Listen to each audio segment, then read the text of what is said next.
Made all over the world, enjoyed by millions, but still mysterious to many. Including us. Oh, my God. I'm Matthew Goode.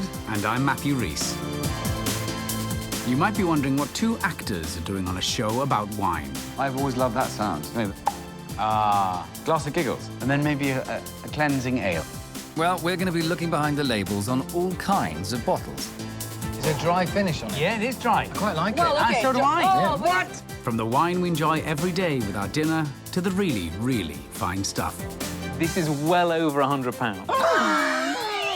I'm all right. We'll be exploring stories that not only tell us about wine, but the world we live in today. It's about weather, soil, grapes, and people. We're going to show you there's a wine out there for everyone, and trying something different is the best way to understand more about this marvelous drink. Knock me down with a feather. Indian rosé. Wow. But we're not doing it alone. Our team of wine experts has traveled to 11 countries on 5 continents to bring back the best and most interesting wines. I'm not sure if this is sort of genius or just bizarre.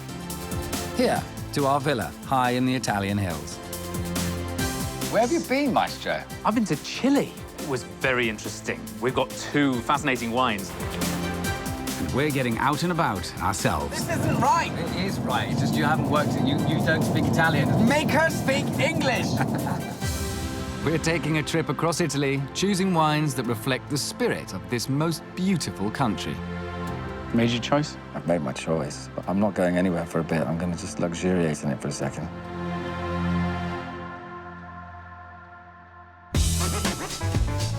In this episode, Joe Fattorini checks out the defences at a vineyard in the Middle East. You can hear this thump-thump of artillery and tank rounds crashing in the background. Chef Gizzi Erskine cooks on the move for 2 of Napa's great winemakers. Here you go, chef. That is so good. And we find out who's quickest on the draw at a vineyard once owned by Michelangelo. Draw. I can't draw. So no matter if you're feeling glass half empty or glass half full, Let us replenish your spirits, because this is The Wine Show.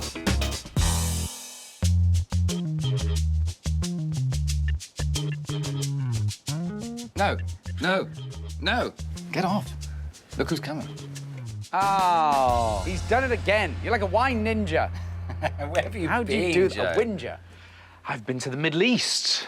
I have been to the Middle East, to the cradle of winemaking. A lot of history with the Middle Eastern wine, no? Absolutely. Have either of you been to a Shabbat dinner? I have. You have. I went to his. In which case you'll know that wine sits at the heart of Judeo-Christian tradition. It's very, very important. So I've been to learn about all those traditions, but also the history of how we got there. So you went to Israel? I've been to Israel. Well, before we taste these wines, let's find out what Joe got up to in a place you wouldn't normally associate with wine, Jaffa in Israel. Basking on the eastern banks of the Mediterranean, the Promised Land, Israel. A new world Western country in the Middle East, Israel makes old world producers look like the new kids on the block.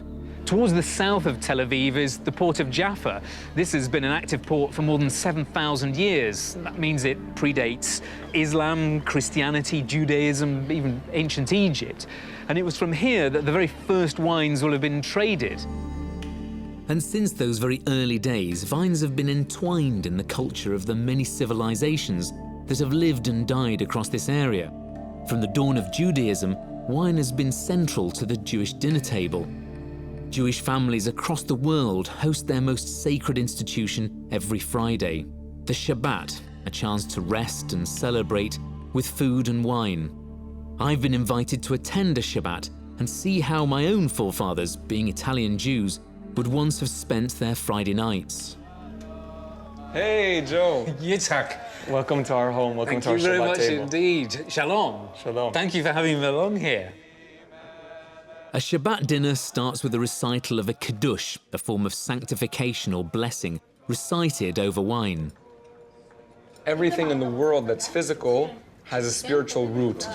So the spiritual root of wine is that it reveals secrets, and that takes its expression in the fact that wine is also alcoholic and generally causes people to reveal their secrets. But if wine is taken in a holy matter, then it brings out holy secrets. I'm starting to get to grips with this because there's this sense of it being a gift from God, but also a dangerous gift. Yes. You have to guard it and control it and be very careful with wine, don't you? I think that maybe it represents that everyone's secret is also a gift from God, and that it also can be used in a holy way and also maybe in not such a holy way.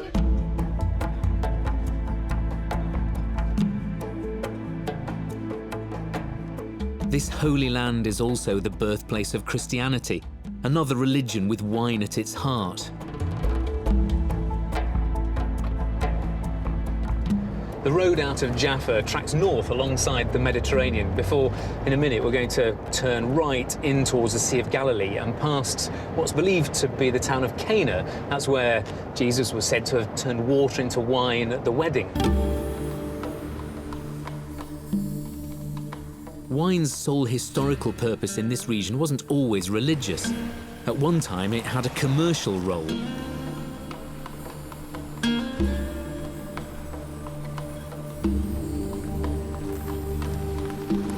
Lost for centuries beneath an avocado orchard moments from the Lebanese border is an ancient Canaanite palace named Tel Kabri. And leading the excavation is Professor Asaf Yusor-Landor. What have you found? We found a series of large banqueting halls, and in recent years we actually found the storerooms that contained massive amount of wine jars that were used. Wine was a major tool in politics and the currency of prestige. And instead of investing in a bottle of fine wine and putting it in a safe, these people were actually investing in political and social capital, because the moment the guests were consuming this wine, they were owed the rulers and they were in their debt.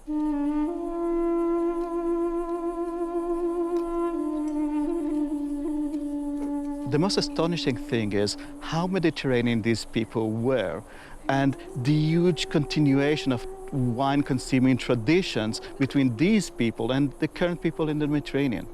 Well, so you feel that you've found there's a constant thread, that it's very similar? It is similar because ecology is manifested in agriculture, and agriculture has a deep impact on society. And despite the cell phones and the televisions, the Mediterranean remains Mediterranean, and sunset remains sunset, and people would like to drink good wine.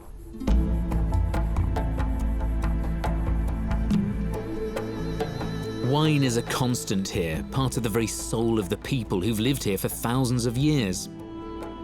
Constantly changing, however, are the politics. One part of Israel has come to symbolize these shifting lines more than most. We've heard these guns firing. Every so often in the distance, you can hear this thump of large artillery and tank rounds crashing in the background. I know of no other vineyard in the world where there's an armoured column, an active armoured column, sitting there practicing. And I think it's not just practicing, it's showing people on the other side of the border that's just a couple of kilometres away not to come here, that this is heavily defended. This is, certainly as far as I can see, the most heavily defended vineyard in the world.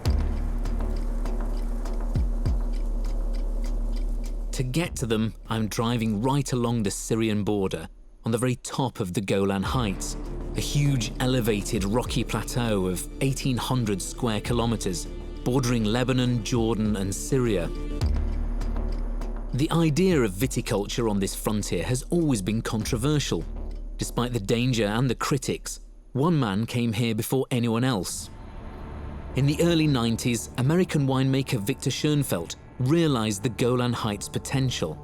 You assured me that the thumping I can hear in the background is the Israeli tanks, but It's, what, 5 kilometres over there is Syria, and that's a country at war. Right.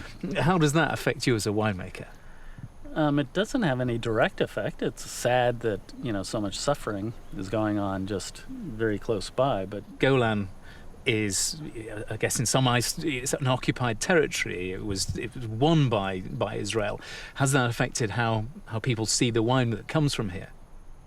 I don't think so. The Golan is perceived, I think, generally in the world as a different situation than, you know, other, like the West Bank would be.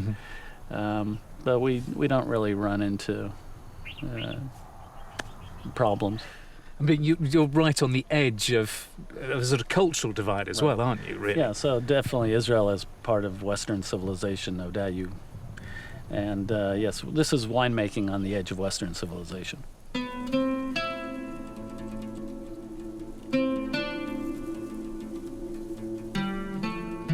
And stylistically, do you think this is making New World wines or Old World wines? You know, I don't even like to think about it. What we're trying to do is make wines unique to this spot. There is no other place on Earth which is 33rd parallel, high elevation, volcanic soils. So it gives us an opportunity to make wines that are very specific and hopefully unique. Victor grows everything here, from Muscat on the plains to Gewürztraminer at altitude. How good are the good wines of Israel going to get? This feels like the Barossa Valley or Tuscany, places like that. Are you going to be competing at that end of the market? Well, I think we are competing there already. I've talked to several winemakers that say, you know, there's not much more that we can do. But here, we're still in a very fast learning phase. Our wines are getting better all the time, and they're going to continue to get better for the foreseeable future. So we still see nothing really limiting that will limit the potential of the wines and the winemaking.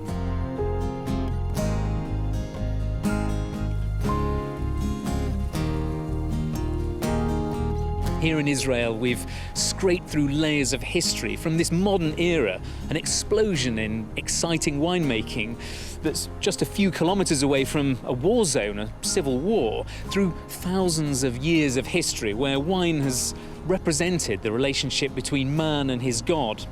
But there's a concept that makes that idea of terroir in France seem pedestrian, because if you are a winemaker in Israel, you are making wine in the promised land.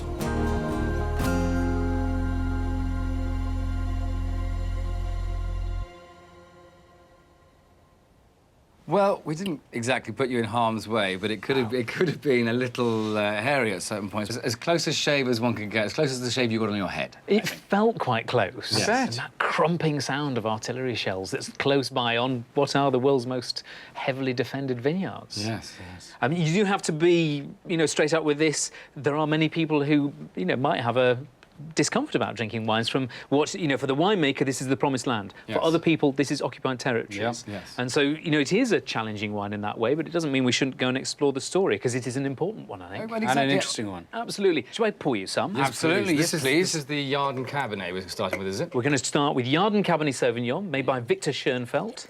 And this is a classic-style Cabernet Sauvignon. But look, tell me what you think about it first. Oh, I mean, I love the smell. There's something incredibly...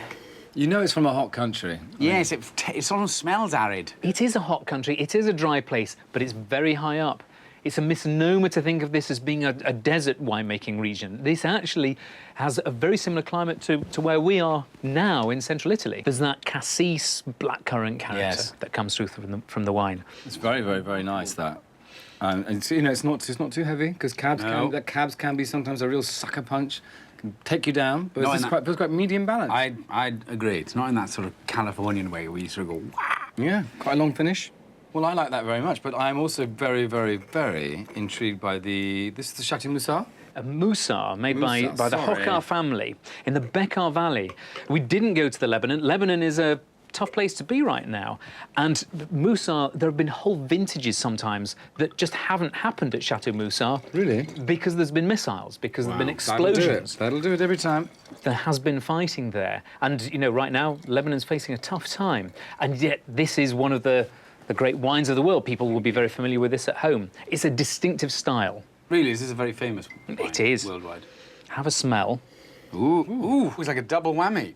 There's an initial, oh, where's this going? And then something happens where you go, oh, I wasn't expecting that. What is that at the end? It's weird. One of the things I love about Chateau Moussard is that it smells very Levantine. It has a smell of olives and dried tomatoes and herbs in the aroma. And its taste is also very distinct. I mean, I've never had anything like that before. That is one of the things people love about this wine.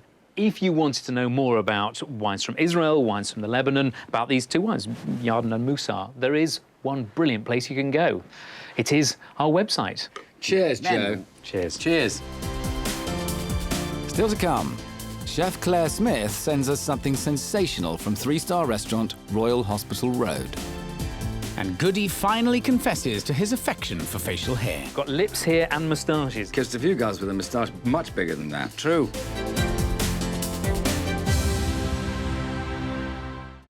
Where there's wine, there's a gadget. Whether it's cooling, pouring, or opening, someone has tried to find a way to give us the best glass of wine possible. But which gadgets are great and which are good for nothing? Oh, this can only be fizz. For those who are about to imbibe, we salute you.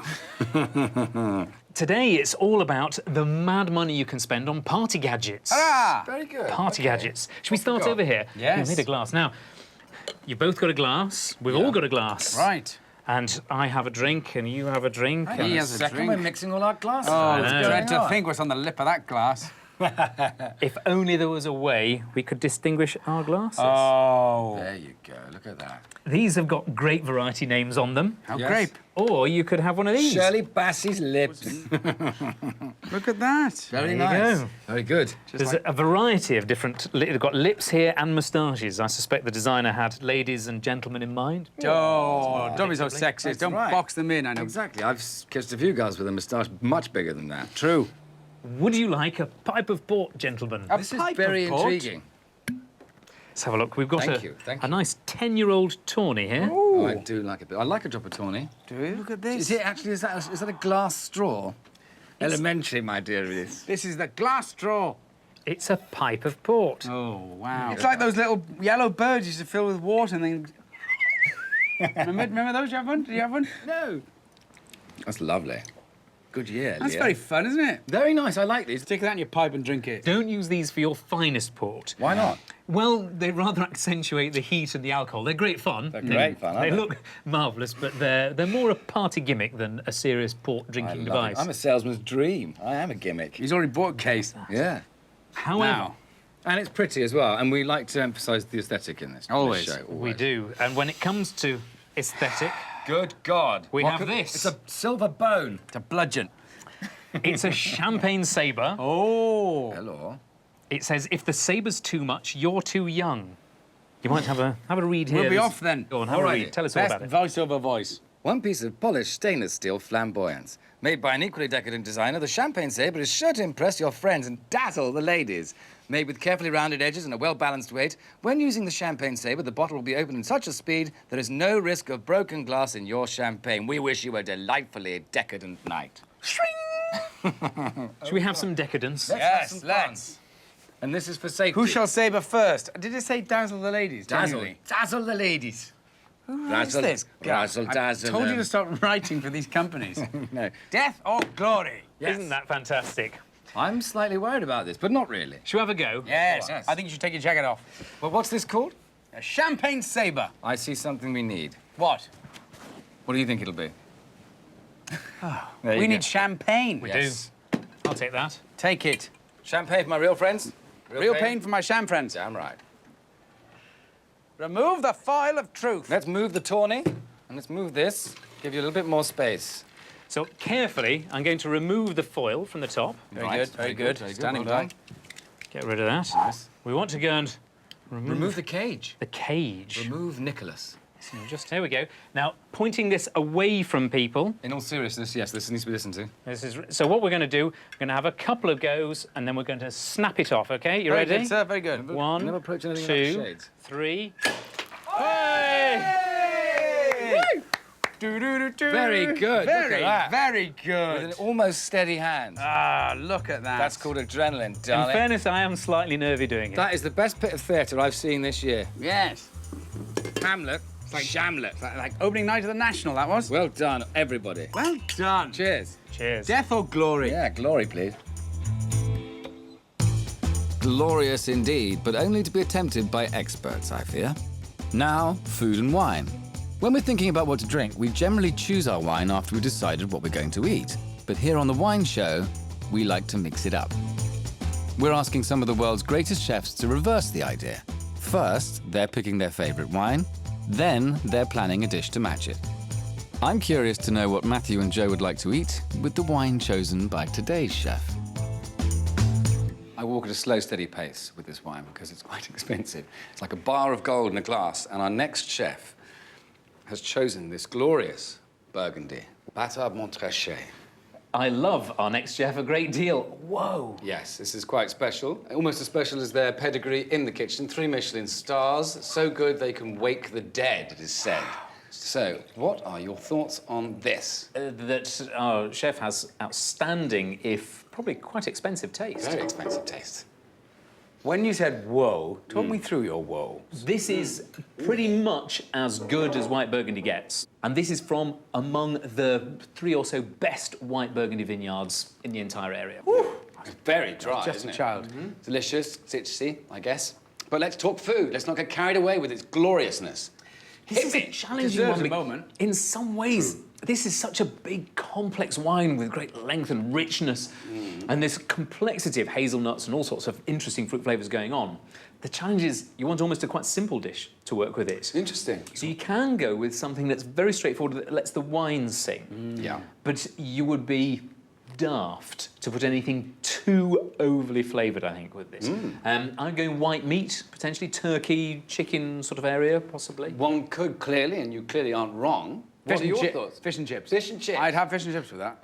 If this, as you say, and I'll take your very good word for it, is an extremely good wine, I'd want the wine to win. Yes, well, it would win with that combination, but... It would, but you're right, you're right. There is... this is a fish dish. Ah. Yes. But anyway, to tell us exactly why they chose this wine and which food they cooked to accompany it, from Gordon Ramsay on Royal Hospital Road, London, it's the glorious Claire Smith. Today we're at Restaurant Gordon Ramsay in Royal Hospital Road in Chelsea. I'm Claire Smith and I'm the chef patron.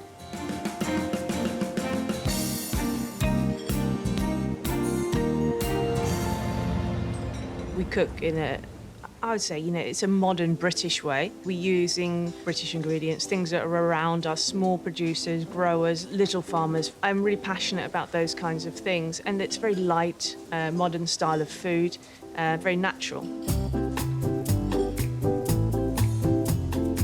I've always been fascinated about wine and tried to learn about wine from a young age.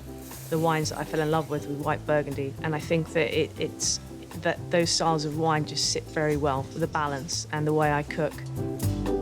So the wine I've chosen is the Bienvenue Bâtard Montrachet. It's from Domaine La Flève, and the vintage is 2007. I've chosen this firstly because it's what I would say is the perfect wine, and we're always aiming for perfection. When I tasted this wine for the first time, it wowed me, and I think it wows anyone. I mean, it's just perfection. It's, got so much power yet elegance, and then it's got so much fruit yet minerality. I think that it is, one of the best wines in the world. Amazing, isn't it? Perfect.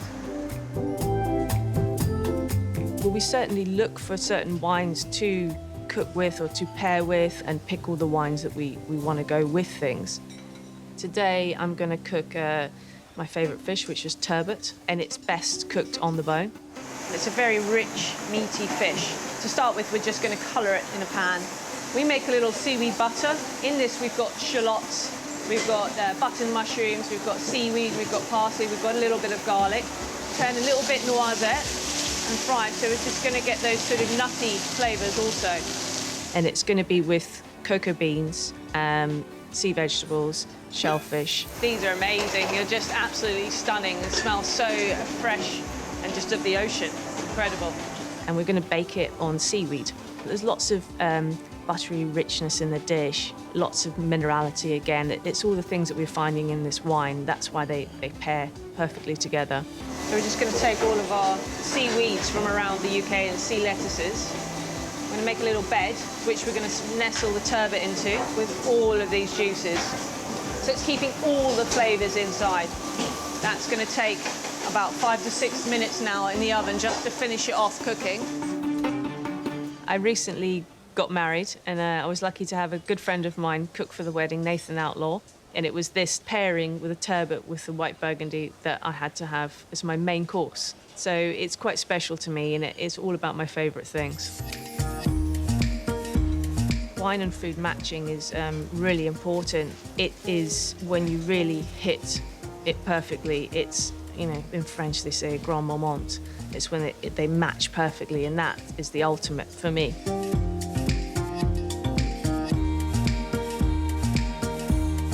It's like a perfect balance. They really complement each other. There's just, you find everything in the dish and you're finding it in the wine, and that's really when you've got, you know, perfection.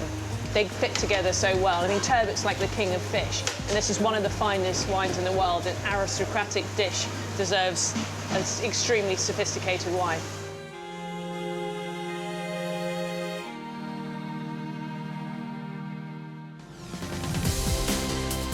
Still to come, Gizzi experiences American train travel the way it's supposed to be.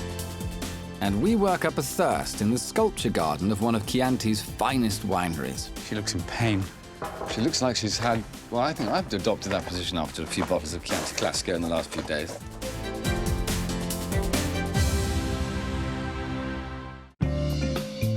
Italy, a place where food and wine dominate life like no other nation on earth. But in a country with 350 wine varieties and even more type of grape, just where did two novices start? We're looking to our mentor, OB Wine Kenobi, Joe Fattorini, for help. He's creating a trip across Italy so we can learn a little about this country's best wines. But sending us to the nearest bottle shop is just not his style. Yes. This is certainly more than just a jaunt through the Italian countryside. Here we are again. This is the wine showcase. It currently has 5 wines. There are another 7 wines for you to find. Each wine must represent some aspect of the spirit of Italy. Now, what do you know about wine labels? What's the most important thing about wine labels? Alcohol percentage. Stanley statistics. He loves statistics. Absolutely not. Oh. I know. People find it difficult to choose wine. They need the label to go and give the wine an identity, to make it stand out from the rest in a crowd. So what's that got to do with the spirit of Italy? Or am I missing something? There is a winemaker friend I know, and every year since 1981, they've asked an artist to design a label that goes and gives the wine a unique identity. I want you to go and meet that winemaker, and then to bring back a wine that represents that unique relationship between the art of the wine in the bottle and the art of the label on the outside. That sounds great. Sounds hard. It's hard. Everything's hard. But the clock's ticking. It's time to go. Yep. Yeah, actually, now I come to think about it, that could be quite hard. Shut up! Oh, you shut up! For centuries, the Italian countryside has been home to artists and winemakers alike. The landscape is a work of art in itself, so it's no surprise that deep in the heart of Chianti lies Netardi, a winery once owned by that superstar of the Renaissance, Michelangelo. 4.5 centuries after he owned it, wine is being made at Netardi again. In tribute to Michelangelo, wine and art are being brought together in an interesting way. So I have to say, if there's a better place to find a wine to take back to Joe for this challenge, I'll eat your hat. It's extraordinary to me, the preservation of these older Italian buildings. I mean, this doesn't look that old, and yet apparently the tower is from the 12th century. That's incredible.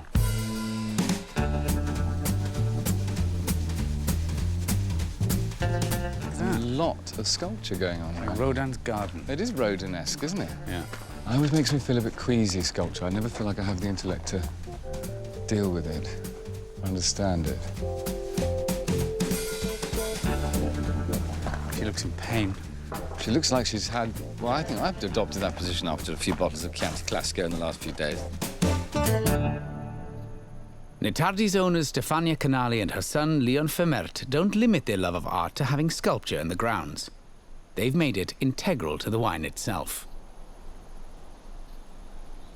Every year since 1981, they've invited an artist to create a label for their most exclusive wine, the Casanuova de Netardi Vigna d'Ohesa. A rather fine Chianti Classico. Housed in a rather fine tasting room. Wow. Wow. Look at this. Oh, it's a nice temperature in here. When did this all begin? Well, Michelangelo, yes, his nephew was the manager of this property. So, and he sent the first wine of Netardi to Rome, the 16th century, and said, I prefer to send a genuine gift to the Pope, which was a Tuscan Pope. Because he was working for the Pope at that time. He was painting the 16th chapel. Oh, of course. That's right. And then kind of he gave it to the Pope as a present. Yes. Yeah. What did the Pope say? Did he like it? Yeah, apparently, yes. Michelangelo tells Leonardo that the Pope appreciated the wine a lot. From that first wine being sent to Rome, Netardi has grown into a world-class winery, currently making 6 different wines. The top of their range is the Casanuova, a 100% Sangiovese wine made from grapes grown in one vineyard, the Vigna d'Ohesa.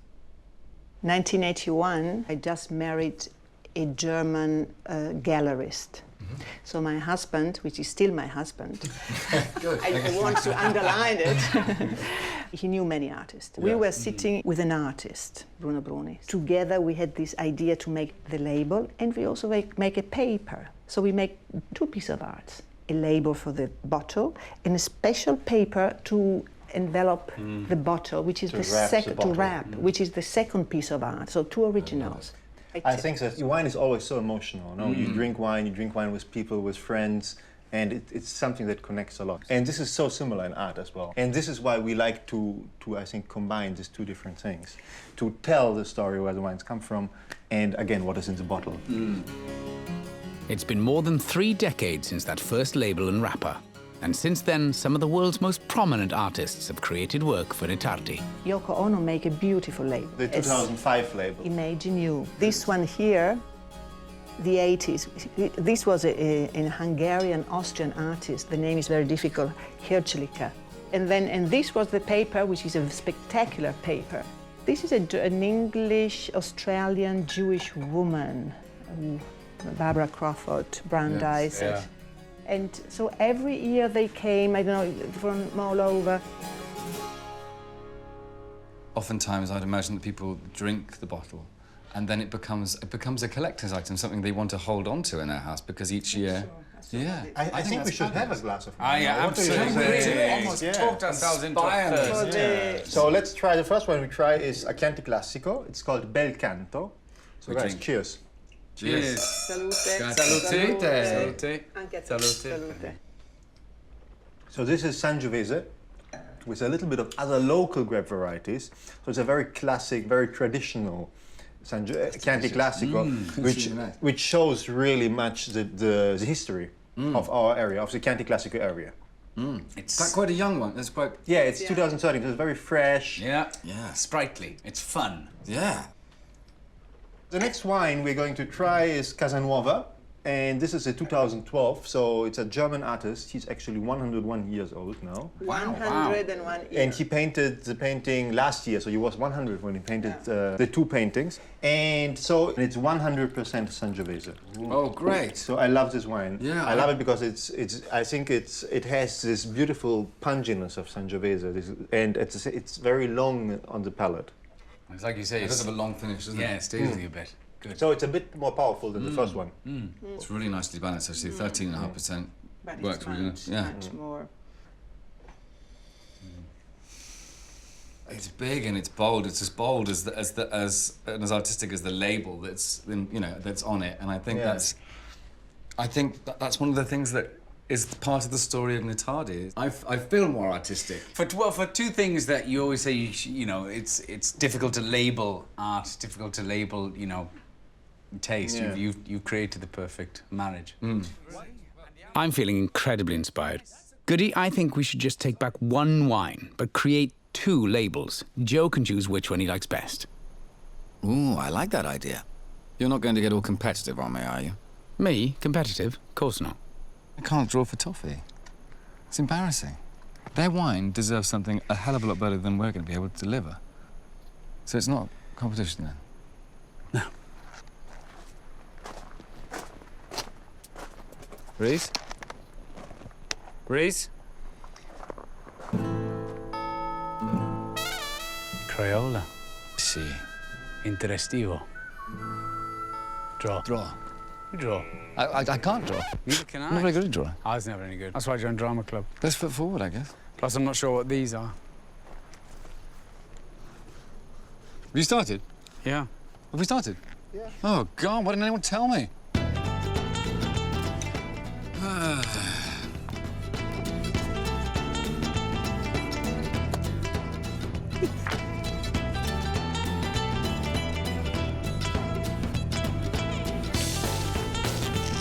Peace.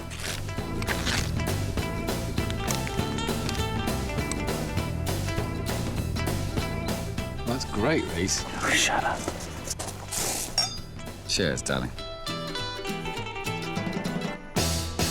Painting finished, it's time to review our gallery.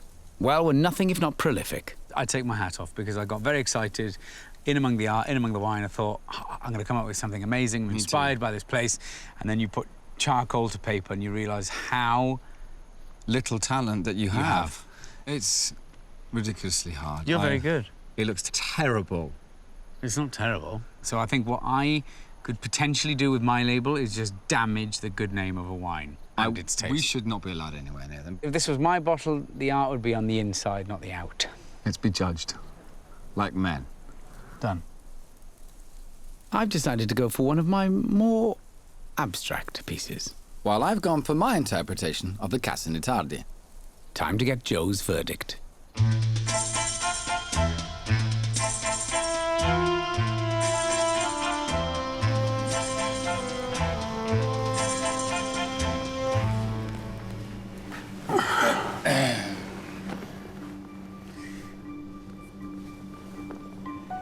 Explain. This is called wine. Yes. The labels. Yes. Yes. Well, we tasted some of the wine, and it was fabulous. These are... We chose one wine. It's a great wine. So you've gone with the Casa Nuova di Nitardi 2012. Yes. But there are 2 labels. One of them is Matthews and one of them is Matthews. One wine, 2 labels. Yes, there you have it. You did these. They're charming. No, they're very sweet. OK, so I try the wine and then I have to choose between those 2 labels. Yes. I might need a drink. All right, very good, sir. Rhys, tell me about your label. I took a fig from a tree very close by, of the earth, of this land. I placed it squarely on my parchment paper, squished it, and drew a wine glass around it. Clever. OK. And your label? This is of the building from the angle that we were looking at, and I thought it was kind of interesting, and we're not artists. As you say, you're not artists. This wine is exquisite. They capture something of the spirit of the winery in both cases. So the wine absolutely, definitely goes in. So we have to choose one of the labels instead.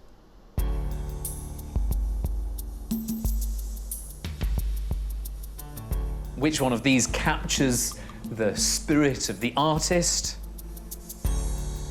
I do like the picture of the winery. It says where it comes from, but there's something deeper about capturing flavour in a real way in a glass. I'm going to choose yours, Rhys. Well done, Rhys! Thank you, Good. Oh, it's so annoying. I don't mind choosing a bad one and getting beat. Something about when it's your own art. It feels just, that's like a knife going into your soul. Hot knife. It's personal. Yeah, it is. I'll keep this one then. Send it to my mum. She'll love that. House by Matthew. House. Aged 8. Yeah. Yeah, all right.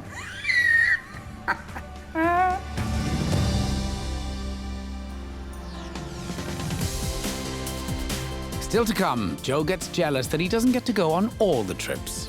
I didn't get to go to California this time, which I am a bit upset about. Don't worry, it's still there. And Gizzi makes 2 Napa winemakers very happy. Yeah, I'd say you can come cook us dinner anytime. Tremendous. Bravo.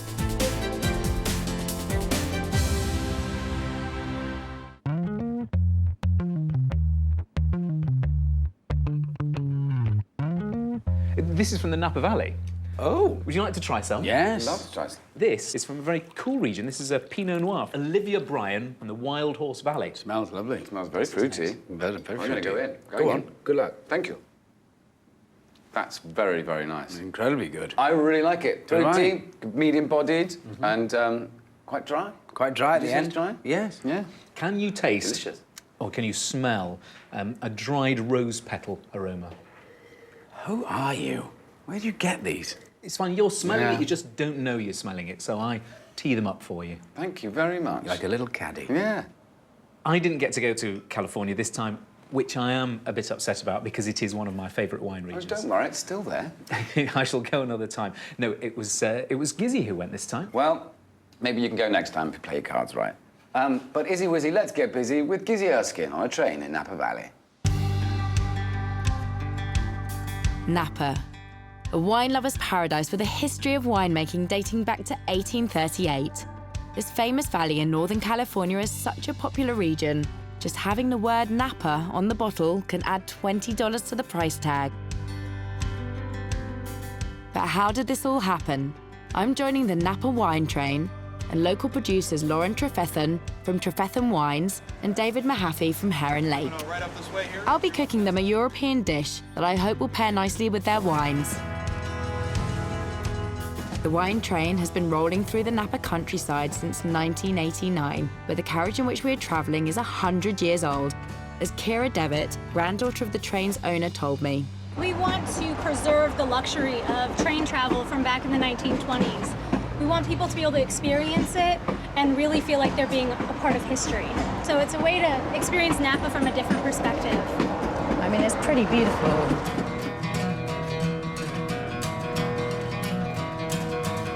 With echoes of the glory days of train travel, the 25-mile route passes through acres of beautiful vineyards and past the gates to many famous wineries. Lauren from Trefethen and David from Heron Lake give me their take on how the wineries of the Napa Valley went from rags to riches.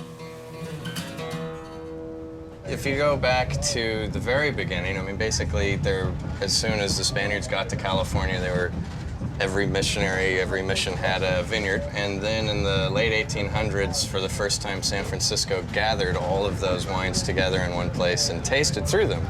And the Napa wines received top honors, and that was really the first time people started looking to Napa Valley as the place in California to grow great wine grapes. And then we had really a perfect storm. We had phylloxera, which is a little root louse that gradually kills the vines. That started to show up late 1800s, early 1900s. And then as we were just sort of starting to recover from that, we got hit by Prohibition, and the demand crumbled. But when my grandparents came to the valley in '68, there were fewer than 25 producing wineries. Robert Mondavi built the first brand new winery to be built in the Napa Valley since the end of Prohibition in 1964, I think. I mean, the whole modern era has happened since I was in high school about. It's I wasn't amazing. even around for the beginning. But it's amazing how rapidly and dramatically things have changed. Wine producers here identify the pivotal moment as what is known as the 76 Judgment of Paris. British wine merchant Stephen Spurrier set up a blind tasting in Paris, where to the surprise of the French, Napa Valley wines came out on top. And how significant was that moment in the 70s? Well, it's in retrospect, it's hard to overstate how important it's been, because it really did change a whole lot of people's idea of what was possible out here. We were no longer merely the upstarts and the Western cowboys and so forth. It started putting us in a sense of the realm of the great wines of the world, and we certainly continue to build on that steadily. I mean, it really was the beginning of the new world of wine. Up until that point, wine was French. If you were in fine wine, you wanted a good glass of wine, it had to be French. Everybody knew that was the only place you could grow good grapes. Yeah. What do you think it is about Napa and California that sort of has made that thing spiral so fast? It is an incredible openness of spirit. Yeah. We've had a great university who's taught successive generations of winemakers. We've had this Western spirit of let's try it, and if it works, we'll adopt it, and we'll share it with everybody so that all the boats in the harbor float with the rising tide, and that's been what's happened dramatically. Yeah, I mean, the basics are nailed here. You've got great climate, you've got great soils, and you've got diversity of all of those things. There are more different soil types than there are in the Médoc in Bordeaux, which allows us to grow all of these different varieties of wine, like Chardonnay and Cabernet, more or less right next to each other. We used to really define ourselves in relation to the French. We define ourselves now in relation to our neighbors. Yeah. Well, thank you so much. I think it's time that I go and cook for you. Ah, I like the sound of that. I'm going to do something which I think is going to complement your reds. So we'll get into the dining car. Excellent. And I'll see you in a bit. Fantastic. As Lauren and David's wines are both made from French varietals, I decide to prepare a classic French dish, coq au vin. I'm going to go in with the wine, whole bottle of the classic California Napa Cab Franc. There is a lot of pressure here. The train's as famous for its culinary prowess as it is its wine. With 20 years on board as executive chef, inviting me into his kitchen is Kelly MacDonald. Here you go, Chef. Thank you, my darling. Chef MacDonald is usually in charge of this tiny kitchen, but today he's kindly offered to be my sous chef. California corn. How sweet it is. Knocking up a California cream corn with crispy kale. That is so good. To accompany my classic dish. I'm eager to see how my coq au vin will pair with David and Lauren's Napa Reds, a Cabernet Sauvignon from Trefethen, and a Pinot Noir from Heron Lake. Here's to the chef. Thank you very much. What a special meal. This looks delicious. And bon appetit. I only hope it does this proud. Wow, what a lovely reduction. Great sauce. How do you think my European take on Californian cuisine works with your wine? It's pretty classic. I really love the flavors that you've got mixed here. Layered, subtlety, like my Pinot Noir, like his Cabernet. Beautifully paired. That works very well. So I want the five spice, you know, the Asian spice in here. I also want to find grandmother's pie spices, the cardamom, the clove, the cinnamon in there. Well, we've got some nutmeg, we've got some cloves in the sauce, so... There's the harmony right there. You get those nuances coming through beautifully in the stock. That's fantastic. A lot of those similar spices, plus the thyme that you tossed in there, and the cloves are working great. The veggies work particularly well with both wines. I love the way the cab's working with the kale, you know. Yeah. I love the unlikely combinations that really sing. Yeah, I'd say you can come cook us dinner anytime. Tremendous. Bravo. Well, listen, thank you.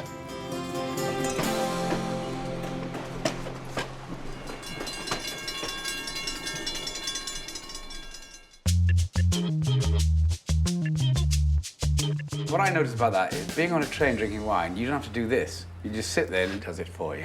Perfect. The lazy man's way to aerate your wine. Is that why they invented the Napa train? No. Oh, look at this. That was just a happy coincidence. Happy accident. A happy accident. This is the other wine they were trying on the train. Oh, good. Trefethen Cabernet Sauvignon. Oh, look at that. This Ruby is a red. look at the colour. It is deep and dense red. Wasn't it interesting? I love that statistic that it has more soil types than the whole of Bordeaux. It's these fans, you get these alluvial fans of soil that comes down, and so you can plant and you can walk 20, 30 feet, 20, 30 metres, and go through different types of soil, and each one will have a slightly different impact on the grapes, creating this complexity. Good grief. What do you think of this? Is this a style of wine you'd like? I really like it. I think this is something you'd like very much, because I know you like a big cab. I would. Sort of a blustery evening. And I'm going to caution you, it's a big cab, but it's not a massive cab. No, it's a medium-bodied cab with a very dry finish, and I quite like it. What are your thoughts, Rhys? I'd say the same. Yeah? Smooth. I'm sure that lots of people at home would love to know more about, you know, Pinot Noirs from the Napa Valley and from this the Trefethen Estate Cabernet Sauvignon. We have loads of information about these wines, but also about the wines of California and the Napa on our website. Perfectly said. Well, I'm glad to see our wine locomotive keeps chugging along. Please join us aboard once again next time on The Wine Show.